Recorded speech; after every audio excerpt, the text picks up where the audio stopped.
Jon va Gulshoda Bekjonov Oybek xonadonida istiqomat qilaman. Men o'zim chorvachilik uchun 30 million kredit olgandim. Xo'jayinim baliqchilik uchun 10 million kredit olgan. Bizlar shu davlat tomonidan berilgan tomorqalarimizdan unumli foydalanib, yana chorvachilikda, parrandachilikda kengaytirish uchun endi parrandachilik uchun ham kredit olmoqchiman. Mana biz yerda baliqchilik qildik. Havuz qurdik, shunda deb ichine 130 kilo chovoq tashladik. Hozirgi kunda baliqlarimiz yetishib, aholiga daromad qilib, oilamizga daromad qilib turibmiz, aholimizga sotib.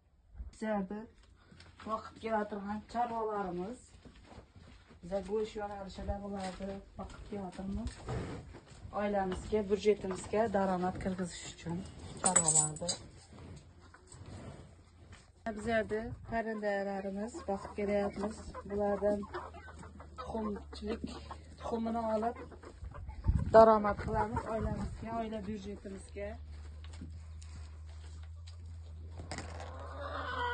Agrobank tomonidan berilgan shunaqa yordamlaridan minnatdormiz. Agrobank boshqarmasiga va xodimlariga, bankirlarga minnatdorchiligimizni bildiramiz.